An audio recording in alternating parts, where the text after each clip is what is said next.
Ash Trevino just keeps sinking deeper. A few weeks ago, she said she had changed. She claimed she was done with drama, done with the mess. But now she is back in the same exact chaos she once swore she was walking away from. And this time, it might be worse than ever. The truth is, Ash doesn't seem to know how to stay away from chaos. She lives in it. She feeds off it, and in many ways, it seems like she needs it to survive online. Her audience has seen this cycle before, but each time it feels like she finds a new low to hit. Ash had just proposed to her boyfriend, known online as Uncle Fester. They posted it all over TikTok, sharing clips and pictures like it was some fairy tale romance. For a moment, it really looked like things were finally starting to turn around for her. She was smiling, acting like she was in love, and even talking about her future like it was solid. But that fantasy fell apart first. Not long after the proposal, everything crashed. Uncle Fester allegedly kicked her out of his house, and it wasn't a random decision. The reason? Her behavior behind the scenes, especially toward his daughter. People close to the situation said Ash couldn't help herself. She kept yelling at his daughter, speaking to her the same way she often speaks to her own kids, harsh, loud, and aggressive.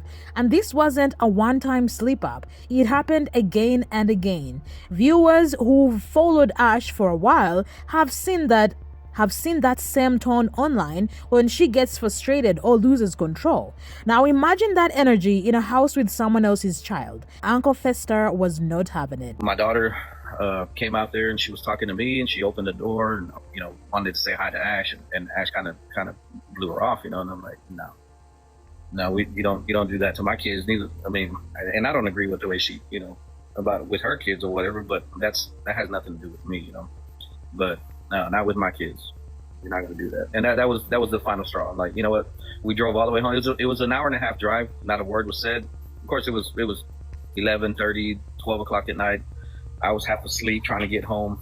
And yeah, I made the decision she's going to stay at the house. And the next morning, which was, I was like, you got to go. According to people who know him, he saw how damaging and disrespectful it was. It crossed a serious line. No father wants to bring someone into their home and have them mistreat their kids. That was the final straw for him. No matter what feelings he had for Ash, his daughter came first. So, just like that, she was out of the house. The shocking part, this happened not long after the engagement. 1 minute Ash was posting about love and drinks, the next minute she was on TikTok from a whole new location. That shift was fast and messy. Right now, we don't know if it was a full breakup or if they're just taking some space. Neither Ash nor Uncle Fester has confirmed the full story. But one thing is clear, she isn't living there anymore, and that engagement is on very shaky ground. Once Ash was out of Uncle Fester's house, she had a decision to make. A big one. Go back to her parents' place where her children are staying, where she might have some stability and support, or go somewhere else entirely. Somewhere that doesn't require facing her kids or explaining what went wrong. Most mothers in that moment would have chosen their kids, chosen to rebuild, to apologize, reflect, and try to do better. But Ash isn't like most mothers. Her pride got in the way. She couldn't bring herself to return to the home where she might feel judged, where she should have to face the consequences of yet another failed relationship and her children's questions. So instead, she made a very different choice. She moved in with Santos and Bree. Yes, you had that right. The same Santos and Bree she previously accused of being fake, messy, and toxic. The same ones she ranted about online and claimed were bad influences. The same ones she swore she was cutting off for good. But now she's back under their roof like nothing happened, living with them instead of her own family, instead of her own children. It's not just bizarre, it is painful to watch. She chose content over connection, drama over dignity, and of course, it did not take long for things to spiral again, because honestly, what else could anyone expect from a house full of 3 people who thrive on attention, views, and chaos? It all started with one of Bree's usual TikTok lives. She was chatting, engaging her audience, when out of nowhere, Uncle Fester dropped into her comments. He asked her to join his live. Bree, clearly excited, reapplied her lip gloss, told viewers to screen record and said with a smirk that Ash was going to be mad. She even joked that she needed to lock her bedroom door. I'm going live, hop in, let's talk. Okay, Uncle Fester, I'm waiting for you. Where's my Laneige? Guys, screen record this. Oh, let me put my Laneige on. Guys. Oh, she's really not gonna like me now. She's really not gonna like my ass now. Oh, Uncle Fester. Alright guys, tell me what questions you want me to ask him. Bro, I drank her Fiji water today, and I'm going live on Uncle Fester. Oh, I'm gonna get Yolanda tonight, guys. She is gonna Yolanda me. Oh my god. Guys, make sure you hear from me in the morning. I'm gonna lock my door. And it did not take long. Minutes later, Ash stormed into Bree's room, jumped on her while she was still alive, and allegedly attacked her. Viewers were stunned. The camera caught it all, and all of this went down simply because Uncle Fester left a comment. Sound familiar? That's because it is. Back when Ash had beef with her ex-friend Jeffa, she lost her mind when a top gifter switched sides and started gifting Jeffa. Ash accused her of stealing her support, cried on live, and said it was unfair because she was a single mom. She even called the gifter personally to complain. That drama spiraled out of control fast, and now she's repeating the same pattern. While Bree was still pinned on her bed, she tried her best to explain. She kept shouting that Uncle Fester had come to her live first. She did not message him, she did not invite him, she did not even hint at wanting to speak to him. He made that choice all on his own. But Ash wasn't trying to hear any of it. She was too far gone in her emotions, locked in, red-faced and furious. To her, this wasn't just a misunderstanding, this was betrayal, even if it wasn't true. The way Ash went off on Bree, you'd think Bree had plotted the whole thing behind her back. But all Bree did was react to a surprise comment on her live. Ash did not care about the facts. She was yelling, lunging, and clearly hurt. But instead of looking at the man who had thrown her out of his home, she turned all the energy onto the girl who just happened to be there. And honestly, that tells you a lot about her. She always seems to have more fire for the women around her than for the men who actually wrong her. The same pattern we've seen before is repeating. Whether it's a gifter choosing someone else, a guy leaving her, or a friend getting attention she thinks she deserves, Ash always directs her anger in the wrong direction. It's never the man's fault, never the person who started the issue. It is always the other woman. Instead of asking herself why Uncle Fester came to Bree's live at all, or what that says about his intentions, Ash decided that Bree was the problem. Just like she always does, she sees another woman as competition, as threat, even when they're just trying to mind their business. It is messy, it is toxic, and it's why she keeps finding herself in these situations over and over again. Santos was also live at the same time. When he saw what was happening, he ran into Bree's room to stop the fight. He tried to pull Ash off of Bree, and in the chaos, he grabbed her by the hair. Now, some believe he was going for her skirt and just accidentally got a handful of hair, but others think it was intentional. Either way, Ash was furious. She screamed at Santos for pulling her hair, acting like she was the victim, even though she had been the one who started the physical fight. Go home if you don't want to be there. Go home. Pendeja. Guys, everybody, guys. He came in my life. No, don't sit there and act stupid though. Don't sit there and act stupid.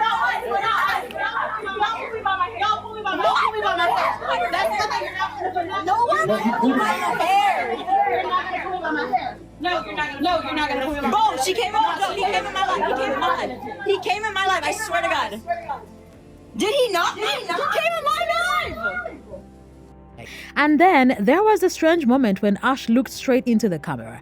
Everything was still chaotic, voices yelling and the tension thick. But in that instant, Ash paused. She did not yell. She did not cry. She did not even flinch. Instead, she turned her head toward the camera, adjusted her hair, fixed her face like she was posing for a photo, and stared directly into the lens. It was so calculated, it was so chilling. It was the kind of moment that makes you stop and wonder, is this really happening or are we being played? She did not look scared, she did not look hurt, she looked like she was making sure the moment was recorded from the perfect angle. Like she knew people would be watching it back again and again. And in that second, something shifted. Viewers started questioning everything they'd just seen. Was the fight staged? Was the hair pulling real? Was Brie really a victim in on it the whole time? And most importantly, was Ash just acting? That single glance into the camera sent comment section into a frenzy. People said it felt like a performance, like a TikTok skit carefully scripted for views, drama, and plot. And honestly, with Ash, Santos, and Brie, all of whom have done outrageous things on live before, it wasn't hard to believe. When real emotions mix with live streams and content creation, it becomes almost impossible to tell what's genuine and what's for show. And that is what makes the moment even scary. Not long after the fight, Santos and Brie were back on live like nothing had happened. Santos casually told Brie that he thought Ash had hit her and smashed her phone, trying to justify why he pulled Ash away so roughly. But Brie quickly corrected him. She said no, Ash did not hit her. She just snatched the phone out of her hands. I thought she had hit her because her phone got smacked out of the screen. No, she took my phone. Yeah, so all I did was like she was about to like grab her and everything, so I just like I was trying to separate it. Well, that's what I was trying to show her. I was like, you grabbed more of your shirt, but your hair was But It was just shirt. Bro, he started it. No, he started it. It was her book. And he I say either He's she trying needs to- he's trying to make to us all just fight. learn how to just live stream and just fucking go with fuck it. the whatever the banter. Yeah, because because if not, she's always gonna be hated on. No, she's always just gonna be like, someone's gonna text her something. She's gonna be like, oh my god, she's gonna freak out over it. Like, is she 15? She doesn't know that her ex. Yeah, and then flies started coming in here as soon as she. But even that fact did not seem to matter. The conversation quickly spiraled into something far more petty and cruel. Instead of processing the chaos or acknowledging how toxic everything had become, they started laughing. Not just a little bit, but full on laughing. They made fun of how Ash behaves, saying she acts like a dramatic teenager. Then they took it further. Santos made a joke that flies started entering the room the moment Ash walked in. They were literally mocking her hygiene, her presence, and her personality while live in front of hundreds of people. And they were completely unbothered by how mean it sounded. And the most painful part, Ash had all of it. Or at least, she could have. She was still in the same house, still within earshot, still choosing to be around people who not only disrespect her but broadcast that disrespect for the world to laugh at. And she stayed. That same day, after all that was said and done, Santos came back to Ash with a bouquet of roses. Yes, roses. Like flowers would somehow erase the humiliation she had just been through. He claimed he was sorry. He said he did not mean to pull her hair, that it was just a reflex. He begged her to forgive him, to take the flowers and move on. But Ash wasn't having it. Not at first. She was still visibly upset and full of rage. She told him directly that she did not want anything from him. She made it clear, at least in that moment, that she was tired of the disrespect. And yet, she did not leave. She stayed in the same toxic environment around the same people who mocked her, in the same house where she was being turned into a joke for the internet. No boundaries, no self-respect, just more chaos over and over again.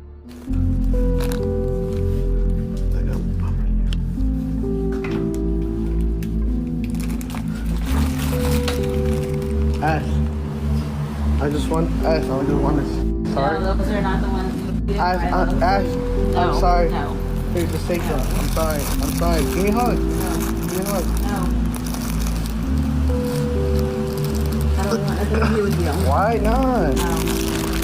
You're not gonna take my flowers? No, I'm not gonna take nothing from you. Just get away from this. Alright. I tried. I'm heartbroken. Ash keeps saying she wants peace. She says she's tired of being disrespected, but her choices don't match her words. She refuses to go home to her children. Instead, she lives with two people who laugh at her, humiliate her, and use her for content. What is the truth there? Ash wants to be seen. She wants to be relevant. And even if that means putting herself in painful, humiliating situations, she'll do it for the attention. That spotlight, no matter how damaging or degrading gives her validation. It gives her purpose in a space where controversy equals currency. She may claim she's tired, that she wants privacy, peace, or healing, but her actions scream otherwise. This is someone who would rather be mocked than forgotten, rather be the villain than be invisible, and so she walks into situations that people would run from over and over again. She accepts the disrespect, she welcomes the mess, and she lets herself be the punchline of someone else's joke just to stay trending. That's not growth, that is survival through chaos. And sadly, it is starting to look like Ash no longer knows who she is without a crisis to cling on. After the drama, Bree went to see Ash in the kitchen. Ash was banging dishes around loudly, clearly still angry and trying to make it known without saying a word. The tension was thick in the air. Any normal person would have used that moment to talk things through, or at least try to cool things down. But Bree did not do that. Instead of apologizing or even asking if she was okay, Bree acted like it was all a joke. She pulled out her phone, kept the live stream going, and tiptoed toward the kitchen like she was playing a game of hide and seek. With exaggerated steps and a big grin, she peeked around the corner, aimed the camera at Ash, still fuming by the sink, and then took off running while giggling like a child playing tag.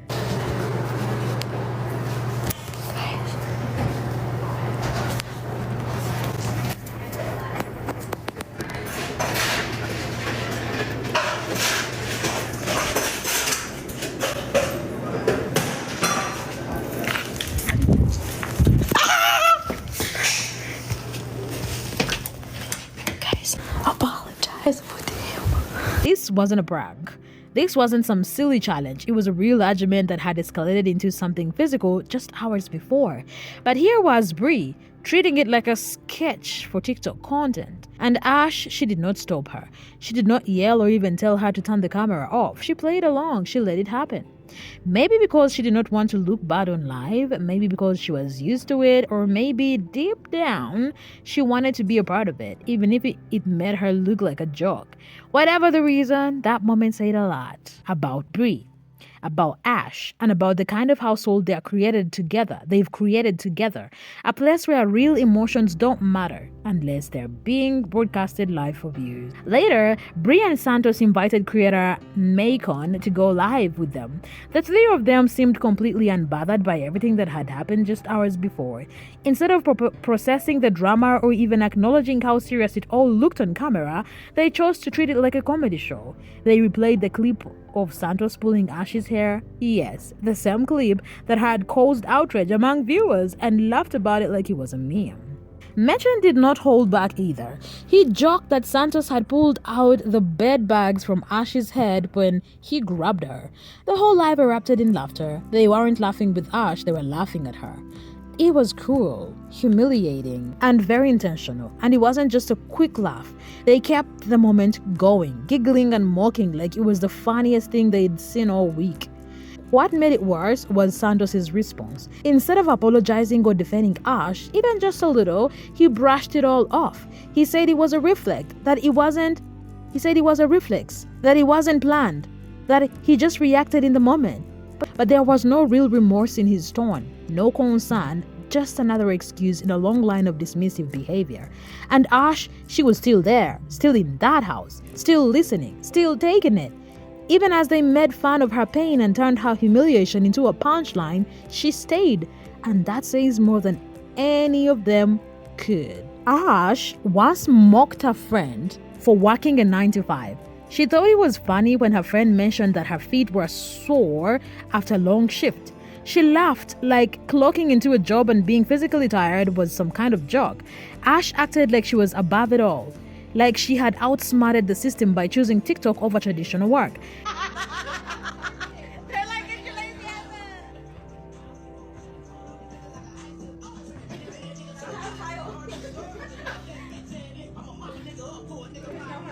How does it feel to have a 9-to-5 job?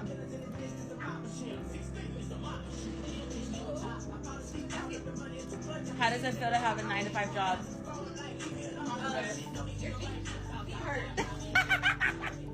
But now, Ash is paying a much bigger price, and it's not just physical, it is emotional, it is humiliating. She has to live in a house where she's disrespected daily, where the people around her make fun of her on camera, broadcast her worst moments, and laugh at her like she's just a character in a sitcom. She's become a live-in joke for the internet. And all of it is happening because Ash chose to depend on TikTok drama instead of pursuing something stable. She gambled her dignity for live stream views, and now she's stuck in a house with people who don't value her, all because she did not want to deal with the so-called boring life of a regular job. In trying to avoid the pain of hard work, she walked straight into the pain of constant public humiliation. During a live, someone asked Brie if she had made a tape with Santos and Ash. Instead of denying it or experiencing any kind of shock, Brie brushed past the question with a smirk, almost like she expected it. She did not say yes, but she did not say no either. That moment alone sparked a storm of speculation. People in the comments instantly started connecting dots, claiming that the trio had filmed a graphic video together and posted it on Twitter before quickly deleting it. The rumor spread fast. According to viewers, the video was just explicit enough to start drama, but vague enough to play into the trio's usual cycle of attention seeking. If it was real, it wasn't just about views, it was strategic. That content was likely made to drive traffic toward their OnlyFans account, to bait subscriptions, and to shock just enough people into talking about them again. And the most disappointing part, Ash was right there in it. For someone who talks about being disrespected and wanting to be taken seriously, she continues to make choices that do the exact opposite. If she truly took part in that video, it wasn't just a bad look, it was another sign that she's willing to do almost anything to stay relevant, even if it means being exploited or ridiculed in the process. She doesn't just play the game, she lets herself be the pawn. In another live, Brie took a jab at Ash's weight in front of everyone. She did not just make a subtle comment, she went straight for humiliation. She told the audience that Ash acted like she needed Secret Service just to move around. The tone wasn't concerned. It wasn't coming from a place of love. It was cruel, mocking, and said for laughs. Ash, who was likely watching or nearby, did not even defend herself. Brie then casually brought up Zepbound, a prescription weight loss medication, and said she had offered to help Ash get on it. She made it sound like a friendly suggestion, but in context, it felt like a backhanded slap. To make it worse, she added that if they moved to LA, she would take it with her, as if this would be some kind of shared journey, a weight loss buddy system. But the way she said it live, with people watching and laughing, stripped it of any real support. Zepbound is a serious medication. It's meant for people dealing with obesity-related health issues, conditions like high blood pressure, type 2 diabetes, or sleep apnea. It's not something to be joked about on a live stream, and the fact that Brie chose to talk about it so lightly, using it as a way to shame Ash, made the whole thing even worse. It wasn't just an offhand remark, it was a public intentional embarrassment. Another moment where Ash's struggles were turned into someone else's entertainment. Ash could leave. She could stop all of this. She could walk away from the chaos, shut down her lives, take a break from the drama, and go back to the one place that should matter, home. She could be with her kids, focus on rebuilding the bond she's been chipped away by her constant need for attention. She could try to repair her image, take accountability, and give herself and her children a second chance at something better. But she doesn't. She stays, she fights, she feeds the cycle. She lets people laugh at her over and over again. She lets them record her pain, turn her worst moments into viral clips, and mock her in real time, all for views, all for the temporary hit online as relevance. Instead of protecting her peace, she chooses to perform. And it's not just random viewers noticing anymore. Even her most loyal followers, the ones who used to defend her at all costs, are starting to lose faith. They see the patterns now, the apologies that never came, the growth that never happens, the same chaos, just with new people each time.